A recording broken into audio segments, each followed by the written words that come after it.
The business-class cabin of Flight 927 to Geneva buzzed with a quiet hum, the mix of whispered conversations, the clink of glasses, and the subtle roar of jet engines. As sunlight poured through oval windows, glinting off the champagne flutes, it seemed like any other luxury transatlantic flight. But something was brewing just beneath the surface. In seat 3A, Julian Carter reclined with the practiced confidence of a man who had conquered boardrooms and broken billion-dollar deals. Dressed in a sharp navy blue windowpane suit and bow tie, he looked every bit the high-powered executive. His left hand cradled a phone against his ear, voice low and calculated. Yet his eyes flicked frequently to the flight attendant now standing beside him, her posture rigid, her expression unreadable, except for the sharp flicker of impatience in her gaze. "Mr. Carter," the attendant, Mila, said sternly, "I must remind you again that personal phone calls are not permitted at this altitude. Please end the call now." Julian gave a small, disarming smile, the kind that usually dissolved resistance. "But not today." "I understand, Mila. Just one more minute, it's urgent." The woman beside Mila, blonde, immaculately dressed in a cream blazer with matching tailored trousers, gave a polite smile. Her name was Claudia Wells, a well-known corporate strategist and Julian's rival from a competing firm, Elysian Consulting. She wasn't here by coincidence.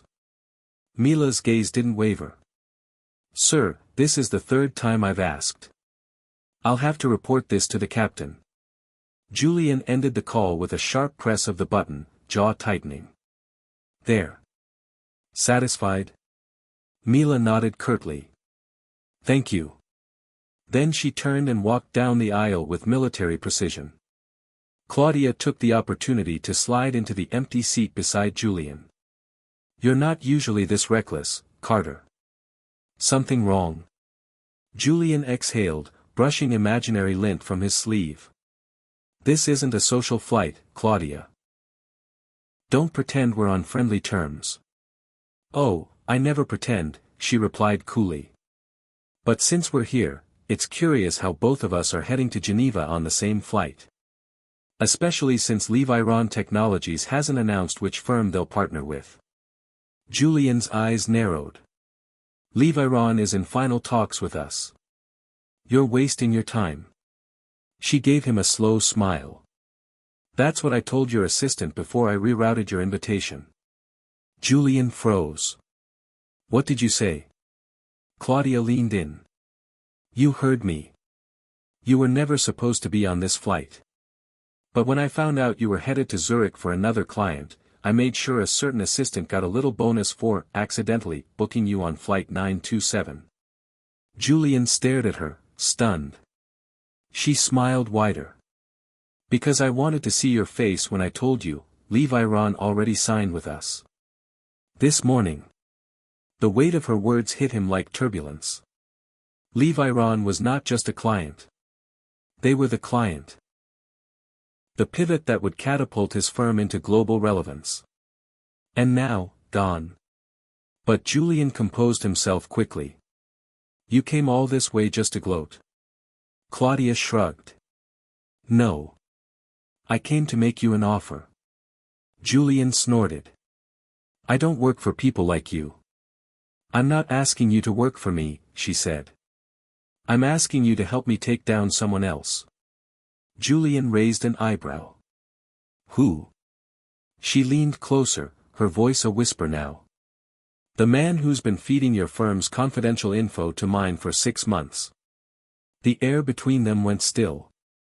"You're lying," he said finally, eyes fixed on her. "Am I?" Claudia tapped her phone. An email opened, its header showing Julian's own firm's logo, confidential reports, executive memos, proposal drafts, all forwarded to a burner account. Julian's lips parted slightly. "How did you get this?" "The same way I got you here," she said. "By knowing where to look." Julian took the phone from her hand, scanning the contents. His heart sank. The betrayal was real, and closer than he had ever feared. Claudia watched him carefully. "I don't want to destroy your firm, Julian. Just the traitor inside it." Help me do that, and leave Iran might reconsider. But if you stay stubborn. Julian handed the phone back. I'm listening. Before Claudia could respond, Mila returned, but her tone had changed. Now her voice was laced with quiet tension. Mr. Carter, Ms. Wells. I need you both to come with me. Julian blinked. What's going on? There's a security issue, she said. The captain has asked to speak with you. Claudia exchanged a wary glance with Julian. Security issue? Mila's expression hardened. It concerns a file that was just transmitted from this cabin. A confidential one. Julian's gut twisted. Without another word, he stood up. Claudia followed, her heels clicking softly on the carpeted floor. Passengers turned their heads as the trio made their way toward the front of the cabin. The luxury, the calm, the polished civility of the flight, now all just a thin layer of comfort over something dark and uncertain. Behind them, Julian's phone buzzed once in the seat pocket. A new message. Unknown sender. You trusted the wrong people. Welcome to the real game.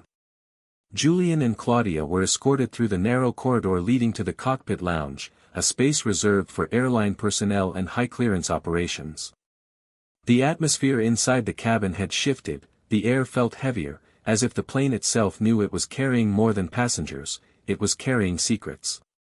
Mila opened the partition and gestured them inside.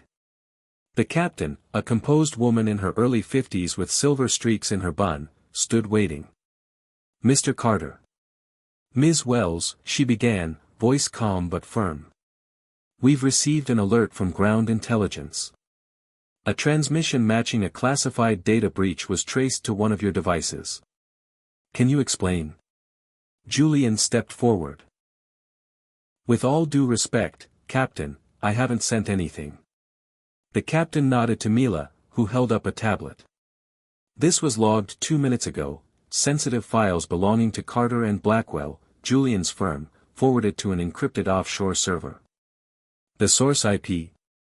Traced to your in-seat Wi-Fi login, Mr. Carter. Claudia turned sharply to Julian. You didn't tell me you were the leak. Julian glared. I didn't send anything. Someone spoofed my access. The captain looked between them. Until we sort this out, both of you are required to remain in this cabin. No devices. No contact with other passengers. But we're not criminals. Claudia protested. And this isn't a criminal charge, yet, the captain replied coolly. It's protocol for suspected cyber breaches. Mila locked their phones inside a small secure case and stepped out, sealing the door behind her. The two rivals were now alone, with only suspicion, silence, and the faint hum of engines to keep them company. Julian broke the tension first. I didn't send that file, Claudia. I swear on my career. Claudia crossed her arms. Then who did? You saw the email on my phone. The leak was real. Julian looked away, brain racing. Maybe someone on board planted something on me. Maybe your little assistant who rerouted my flight. She raised an eyebrow. Lena's loyal. And she doesn't work tech. No. But someone does, Julian murmured. Claudia, have you ever heard of the name Nix? Claudia paused. That's the alias from the leaked metadata. I saw it on one of the reports, but no one at your firm goes by that name. Julian nodded slowly. Because Nix isn't from my firm. It's an underground freelance operator. Corporate espionage. Sells information to the highest bidder. We suspected someone hired Nix to sabotage our expansion 6 months ago. Claudia tilted her head. And you didn't report it? We couldn't. No proof. Just shadows. Disappearing data. Mysterious tips to competitors like you. We tried plugging the leaks internally, but it kept happening. Claudia sat down. So Nix could be on this flight. Or worse, Julian said. Already left us a time bomb. A knock interrupted their conversation. Mila re-entered, concern etched across her face. We have a bigger problem. The co-pilot just received a second alert, this time from air traffic control. They were notified anonymously that one of you may be carrying stolen biometric data from the Levi-Ron servers. Claudia stood, incredulous. What? That's impossible. The files contain retinal scans, voice IDs, sensitive material, Mila continued. Enough to breach security protocols at multiple financial institutions. Julian's blood ran cold. And if it's true? We have to make an emergency landing, Mila said. Geneva security forces are already waiting. The plane banked slightly as the new course was set. The lights dimmed to a soft orange. Somewhere in the cabin, the other passengers murmured about turbulence, but this was no ordinary turbulence. Julian looked out the window, thinking. This isn't a coincidence, he muttered. Leave Iran. Nix, the sudden change in our route. Someone's orchestrating this. They wanted both of us in the air when the files leaked. Claudia narrowed her eyes. You think it's someone in my company? Julian slowly shook his head. No. I think it's someone who wants to burn us both down. A soft chime rang. Mila touched her earpiece, then turned pale. What is it? Claudia asked. There's a problem with the onboard server, Mila whispered. A hidden application activated, something none of our engineers installed. It's transmitting data even while offline. Julian's breath caught. Air gap exfiltration.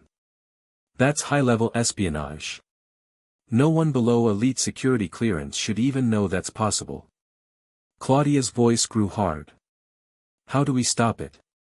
Mila hesitated. It's already locked the network. The only way to sever the signal is to shut down the entire cabin's power grid, including avionics. That would ground the plane, Julian said. We can't do that mid-air. Claudia's eyes gleamed. Unless we fake a system failure. Julian looked at her. You're suggesting we lie to the captain? I'm suggesting we trigger a false alert, just long enough to reboot the system manually and isolate the rogue signal. Mila blinked. That's risky.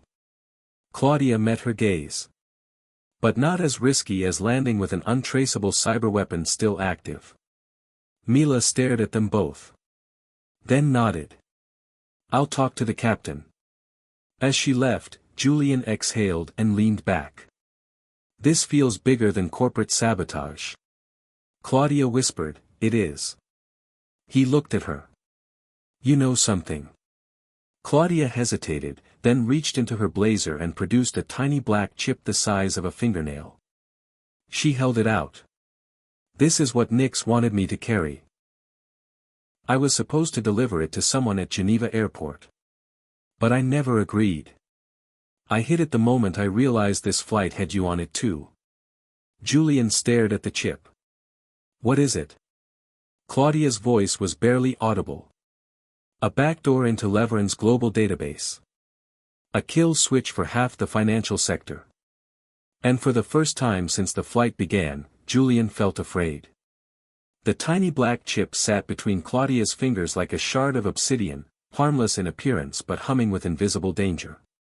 Julian stared at it, unable to reconcile the fact that such a small object could upend entire markets, or lives.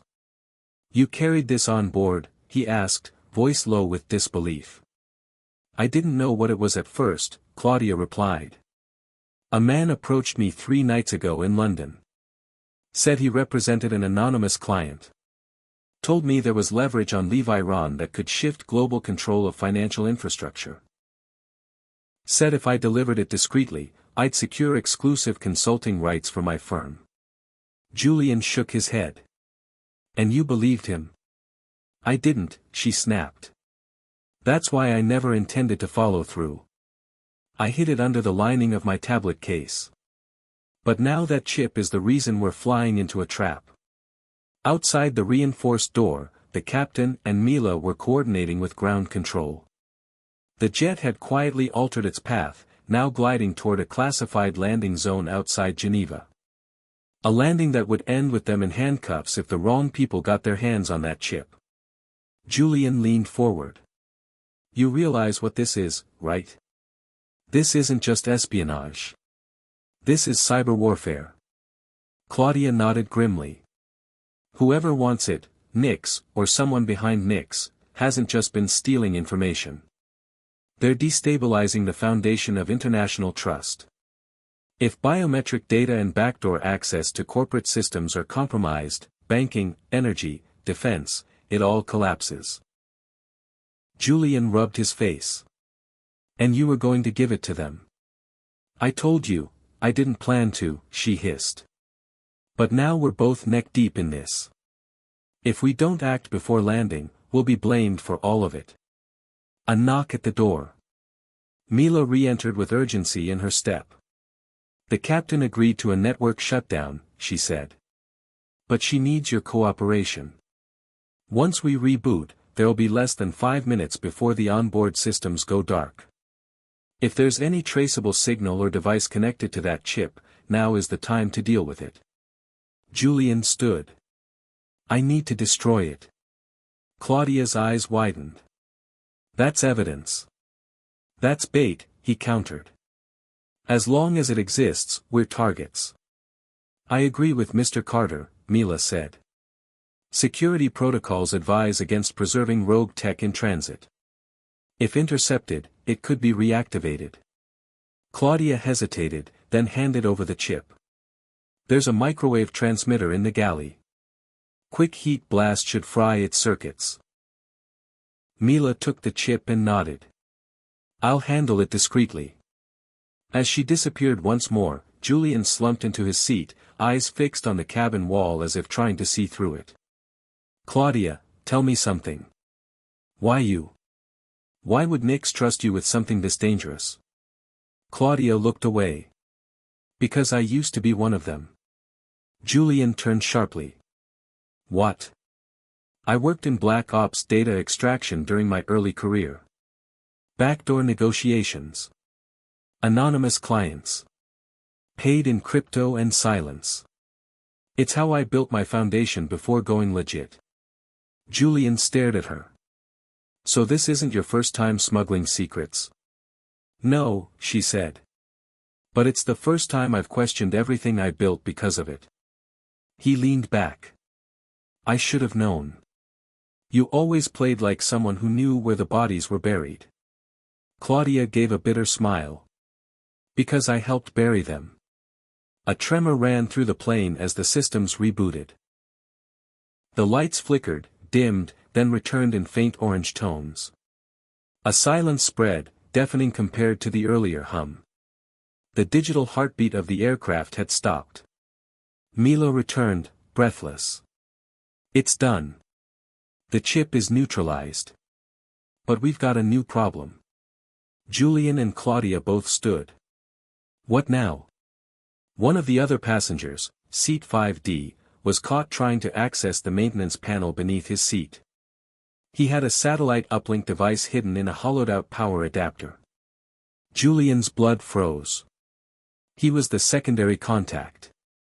The one supposed to receive the chip. Claudia nodded grimly. Which means we just exposed a live operator. Where is he now? Julian asked. In custody. But he triggered a signal before we caught him. Geneva authorities say an extraction team might already be en route. Julian's fists clenched. This was all a setup. We were never supposed to survive this flight. Claudia stepped forward. Then we rewrite the ending. Mila looked at both of them. I have an idea. But it'll only work if you trust each other. The moment stretched. Julian and Claudia locked eyes, two rivals, bound now by secrets and survival. I'm listening, Julian said. Mila outlined the plan. We land as scheduled, but under assumed identities. The crew will disguise you as flight staff. The Swiss authorities will stage your detainment, then extract you to a secure intelligence facility. From there, you'll testify. If Nix or anyone tries to intercept you at the airport, they'll be following decoys. Claudia nodded. And the operator in 5D? He's already been replaced with a dummy passenger file, Mila said. By the time the plane touches down, his name will no longer exist. Julian exhaled. This is insane. Welcome to the real world, Carter, Claudia said with a half-smile. Where the suits are sharp, and the knives sharper. The jet began its descent. The engines shifted pitch. Outside, the snow-tipped Alps peeked through layers of cloud like silent witnesses. Beneath them, a world waited, of answers, danger, and a truth far deeper than either of them imagined. Julian looked out the window one last time. Then back at Claudia. When we get through this, he said, we're going to find out who hired Nix. Together. Claudia extended a hand. Deal. They shook, an alliance born not of trust, but necessity. The flight attendant passed by one last time, slipping them each a change of uniform. As the runway neared and the landing gear extended, Mila's voice crackled over the intercom. Ladies and gentlemen, we'll be touching down shortly. Please fasten your seatbelts. Welcome to Geneva. And remember, sometimes, the real turbulence begins after the flight ends. The wheels of the aircraft struck the Geneva tarmac with a jolt that echoed through the fuselage, less a landing, more a declaration. What had begun as a routine flight had become a high-stakes collision course with a global conspiracy. Inside the cabin, none of the passengers sensed the storm beneath the calm. In first class, a silence hung heavy, hiding the unraveling chaos beneath professional smiles and polished service. Julian Carter and Claudia Wells, now disguised in crisp Navy uniforms as auxiliary flight attendants, moved briskly through the cabin. A plainclothes security officer, posing as a passenger, made eye contact with Julian and gave a subtle nod. Operation Mirage was underway. Mila's voice came through their earpieces. Extraction team is in position. You'll exit with the crew, merge into the ground logistics, then divert to Terminal 3 where the secure van is waiting. Keep your heads down. Julian and Claudia reached the galley. The rear service door hissed open, and the rush of cold Swiss air struck their faces like truth, unwelcome but bracing. They stepped onto the mobile staircase amid a small cluster of ground staff and uniformed personnel. As they moved, Julian kept scanning. Claudia walked beside him, her back straight, her eyes forward, but he could feel the tension radiating off her. Any wrong move now could end with bullets or black vans. A white cargo van waited beyond the fence, unmarked but clearly not ordinary. A man stepped out wearing an airport badge and dark aviators. He opened the side door without a word. They climbed in. The door slammed shut behind them. Inside, a makeshift intelligence cell had been set up. Laptops hummed. Two agents in dark tactical gear sat across from them, flanking a woman with gray eyes and the posture of someone who hadn't slept in 36 hours. Julian Carter. Claudia Wells, she said. I'm Director Elaine Roche, Swiss Intelligence. We've been watching this operation unfold for months. Julian nodded. We're done running. We want to talk. Elaine motioned to an agent who placed a screen between them. On it, live satellite footage showed 3 black SUVs circling the airport's perimeter. Elaine zoomed in on one. That's Nix, she said coldly. Or at least, the entity behind the alias. An ex-intelligence broker turned rogue. We believe they've infiltrated 4 corporations in Europe and at least 2 government agencies. Claudia leaned forward. Why us? You, Elaine said, were never the targets. You were the instruments. Nix orchestrated a situation where 2 rivals would carry sensitive information toward the same destination. Either of you taking the fall would weaken both your firms. The market impact would ripple across continents. Trust would collapse. Nick's profits. Julian clenched his jaw. Who hired them? Elaine tapped the screen. An image appeared. A smirking man in his late 50s with slick back hair and the bearing of a politician. Elias Morvant, she said. CEO of Verity Dynamics. Officially, a cybersecurity firm. Unofficially, the biggest contractor for global cyber manipulation operations in the shadows.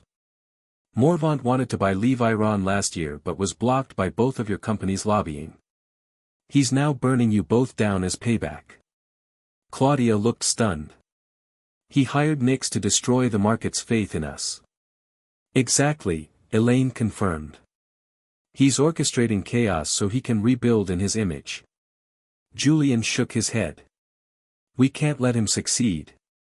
You won't, Elaine said. But it gets worse.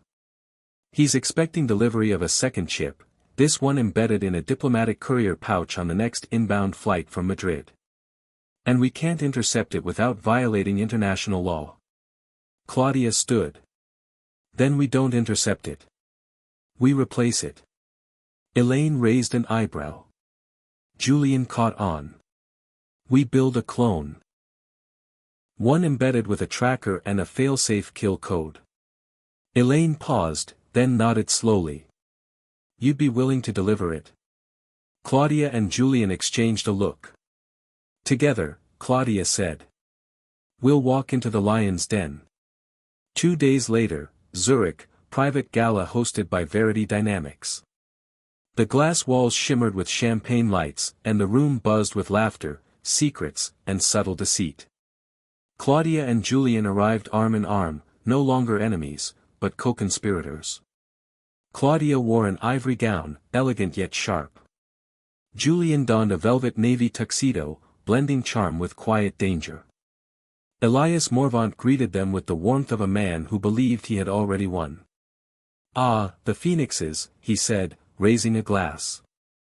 Back from the ashes of scandal. Claudia smiled. We never burn. We just regroup. Julian offered him a polished silver case. We thought you'd appreciate this. Morvant opened it, eyes glinting as he spotted the chip tucked inside. Impeccable. You've done well. Claudia leaned close. May I ask, what happens now? Morvant's voice dropped. Now we watch the world collapse into controlled chaos. And those with the right leverage rise to control the ruins. He turned to admire the chip, unaware that his empire had just signed its own execution order. Outside, in a white surveillance van parked 2 blocks away, Director Elaine Roche gave the signal. Now. 48 hours later, Geneva. The front page of Le Monde screamed. Verity CEO arrested in global espionage sting. Swiss agents confirm sabotage plot foiled. A satellite image of the recovered chip, tagged with embedded government trackers, sat below the headline. Underneath that, a grainy photo of Elias Morvant being escorted by masked officers from his Alpine estate. Inside a quiet cafe near Lake Geneva, Julian and Claudia sat at a corner table, finally breathing freely for the first time in weeks. Julian sipped his espresso. So. What now? Claudia smiled, exhaustion in her eyes. Now we rebuild. Carter and Blackwell will need a PR miracle. My firm probably needs a full overhaul. He looked at her, sincere for once. You ever think about combining forces? She laughed softly. We just barely survive trying to destroy each other. Julian shrugged. Maybe it's time we tried building something together. A pause. Then. We'll start with coffee, Claudia said. And a vacation. Somewhere without Wi-Fi. Julian raised his cup. To turbulence. She clinked hers against his. To truth. And outside, the world spun on, less certain than before, but perhaps a little more honest. Guys, if you like the story, then click the subscribe button and also like and share the video. Thanks.